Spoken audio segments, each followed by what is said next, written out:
Good morning, sports fans.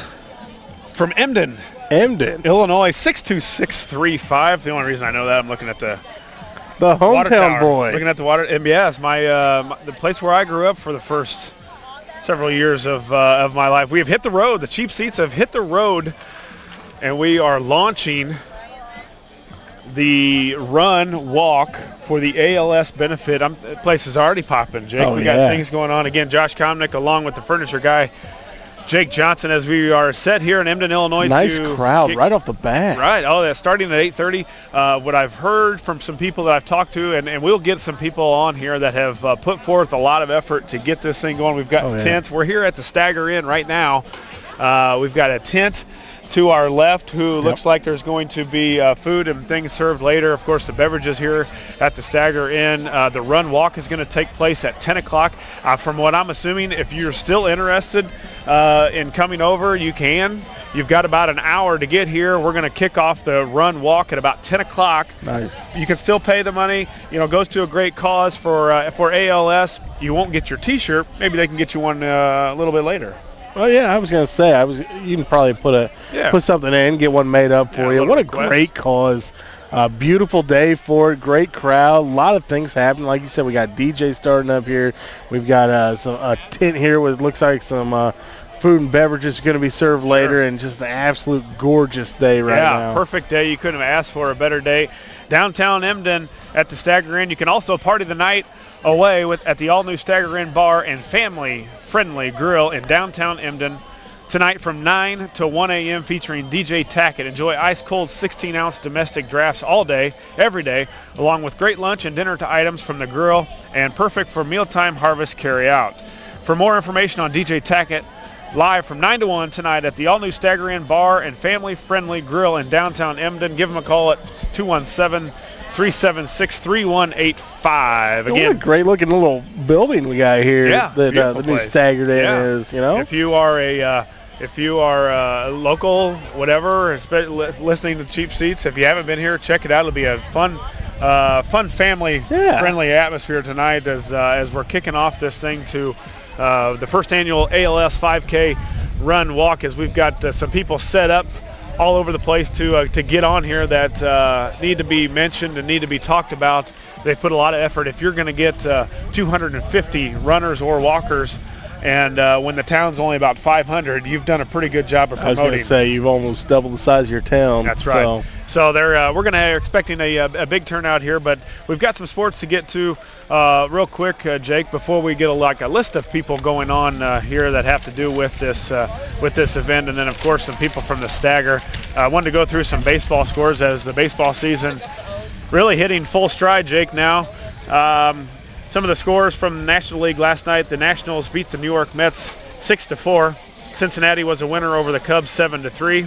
Atlanta was a winner over the Dodgers 4-3 in 11 innings. Arizona 3, Houston 1, Milwaukee 6, Philadelphia 2, Pittsburgh 2, St. Louis 1, and that was a game last night when you're playing speaking of the Cardinals, when you're playing the Pittsburgh Pirates or the Cincinnati Reds, boy, it's almost getting to the point where it's a must-win against those guys. I was going to say Pittsburgh's right now the second wild card team, and the Cardinals are definitely needing some wins. They're a game and a half out now, the second wild card spot, so they are needing to get going. Played a good game, but the Pirates, the Pirates have a nice team right now. They're staying with it. Yeah, they are, and they're Cincinnati head of that division, the National League, 72-47. They're 6 games up on Pittsburgh, who is 66-53. The Cardinals right now are 8 back, 64-55 of the first place there in the National League. So a lot of ground to make up, but we've seen them do it before. Yeah, I mean, in very recent memories. So you don't want to count them out, but it is definitely a different year. And different manager, different team. Pittsburgh's playing the best ball I've seen them play in a long time. Right. So that's kind of, to be honest, it's kind of fun to watch a young team like that. So.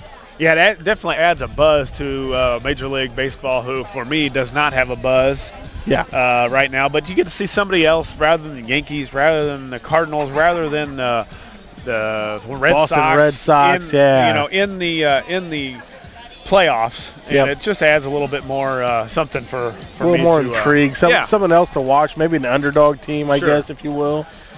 American League last night. No.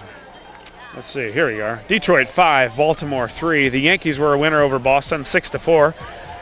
Toronto Blue Jays 3, Texas 2, Kansas City 4, the White Sox 2, and a lot of the other games were late. So really, as far as I watch baseball, it's really a point of the National League Central, who has the biggest, I think, and maybe one of the closer races besides the West, who's San Francisco and the Dodgers teams, are going to be battling that out for a while. But baseball what it is, and it's coming down, and if your team's not in it, you kind of lose a little bit of interest in it. Well, the wild card's kind of interesting because there's at least four teams competing right now for the wild card. So, that's an interesting run as well. So, and then the American League is another nice story. So, it's not too bad of a year right now. Even this late, there's still some teams out there.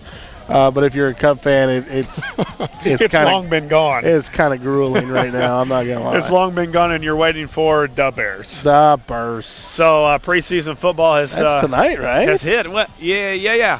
They've got one game which they didn't turn out so well, but it's preseason. Right. I was gonna say, and they didn't start any of their main players, and cut or pulled a couple of them back real quick. So see what happens tonight. Tonight you're going to see a little bit more. Next week you're going to see even more. And then the fourth week you'll see absolutely nothing. Right. So, at least this week you'll get a little taste of They are very high on the Bears from what I have heard or listened to some of the experts. Of course, they're putting Green Bay right there, and a lot of people are putting Detroit ahead of the Bears. A lot of people are putting the Bears ahead of Detroit. Yeah. This is going to be a spot where the Bears, it's a three-team, right? I believe a three-team race in that division, and if they can somehow win the games at home and pull out a couple on the road, they got a chance. They've finally got a weapon for Cutler to throw to, who was a guy that with Alshon Jeffries. Yeah, and this was the guy that was good with Cutler in Denver. So. Things look up. That Mike Tice is now the offensive coordinator. I'm not big on him. He couldn't even control the line in the last couple of years for the Bears, and let alone now he's going to be calling our plays. So that part of it I'm not crazy about. But they said he likes to run, give Forte the ball, and when you don't have to, throw it to Marshall. Yeah, I was going to say, you got Alshon Jeffries and Brandon Marshall. Not bad. Not a bad duo for Jay Cutler to throw to. And before he got hurt last year, I mean, if you look at it, Jay Cutler was an MVP candidate. Sure.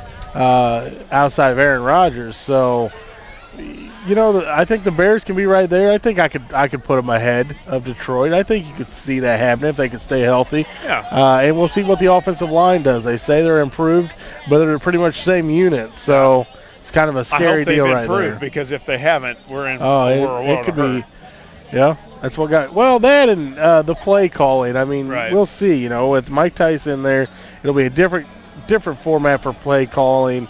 Cutler will be able to audible and do his thing, whereas last year, it was out of the question with Martz as the offensive coordinator. So, well, we'll see. They've got the talent. Their defense is back. They're getting a little older. But still a very good defense in the NFL. So I'm excited. I'm excited for football. I'm excited for fantasy. I'm excited. I'm working on trying to get a fantasy here hooked up for the cheap seats. So if we can get a fantasy league, it's not going the way I'm picturing it. So I got to work out some details yet. But it'd be kind of neat. We could put together a big package of gifts and things like that for the winner. So I'm working on it. Hey, Jake, let's take a quick commercial break, because next 15 minutes, I've got a lot of got some guests coming on. Well, I got some guests, but I want to get to some local stuff here for the next 15 minutes, and then we'll hit a lot of the guests here for the ALS. We're in Emden, Illinois, 62635 for the first annual ALS 5K Run Walk here in Emden, Illinois. You're in the cheap seats, 96.3 FM and WLCNonline.com. Emden, Illinois, for the first annual ALS 5K Run Walk, benefiting ALS awareness and research, named in their honor for this great benefit. Alan Lesson, a local resident of Emden, Illinois. Also Donna Knapsinger, and also Michelle Conrady Brown, a resident of Lincoln, Illinois. Classmate. And yes, that's a lot of people from all over Logan County here.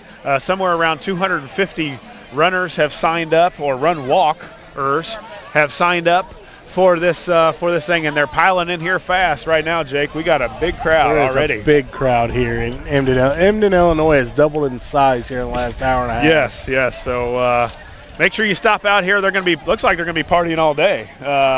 From 9 p.m. to 1 a.m. You can enjoy DJ Tackett here at the Stag-R-Inn, and they've got, of course, the enjoy 16-ounce domestic drafts all day, every day, along with the great lunch and dinner items. So they got a big tent here.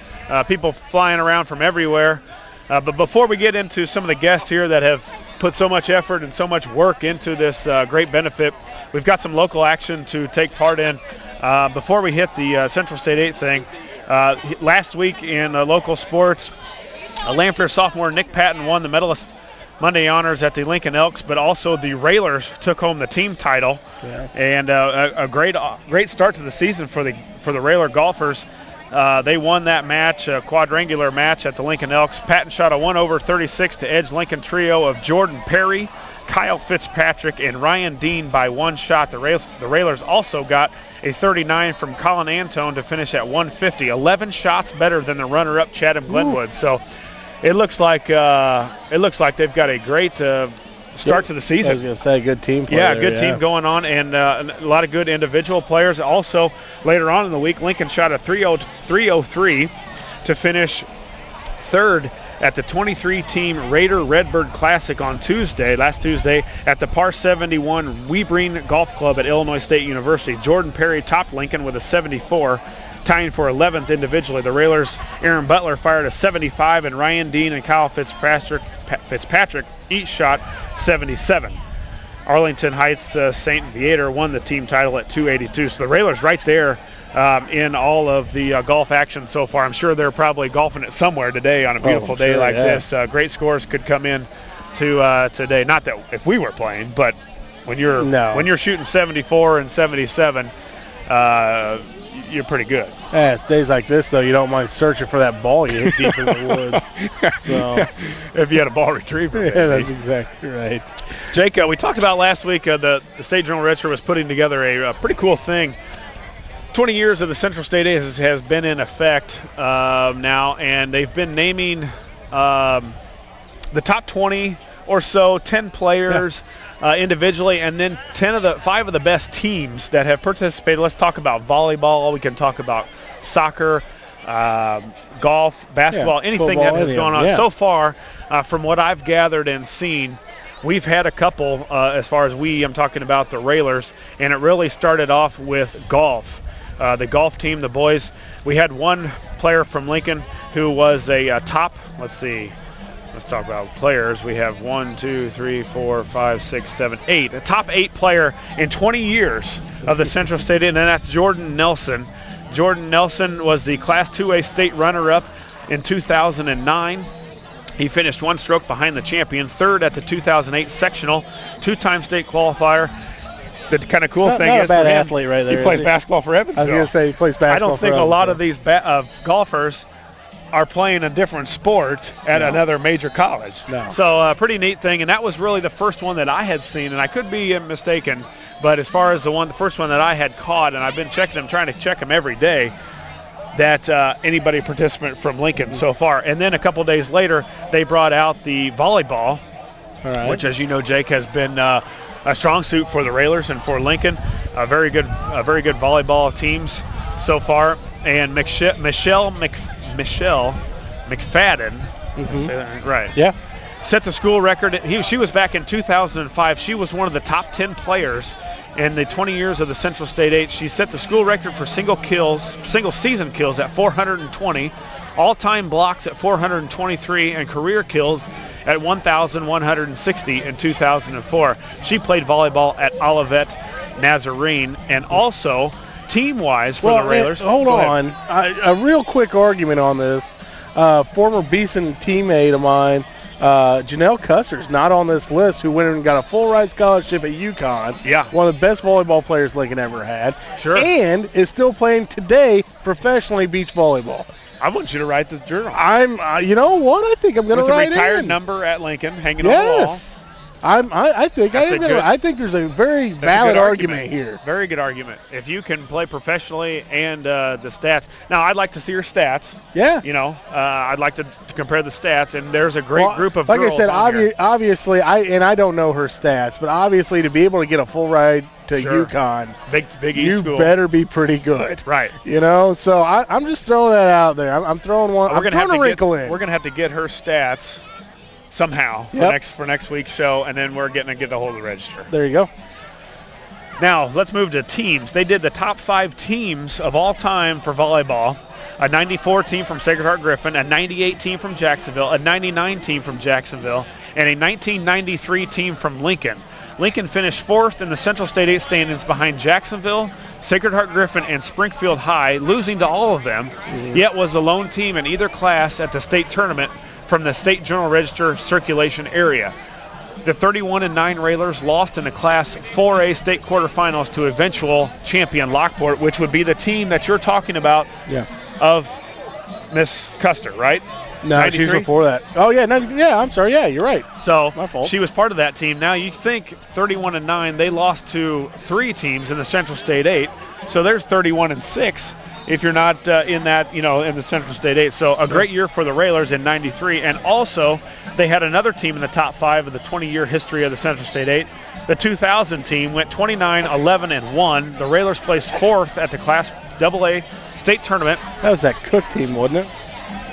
I'm going to say this is on there? McFadden's year. Yeah. Michelle. No, that's 2005. I don't know. I think Cook was on that team. I graduated in 98, so it's a couple of years after I was gone.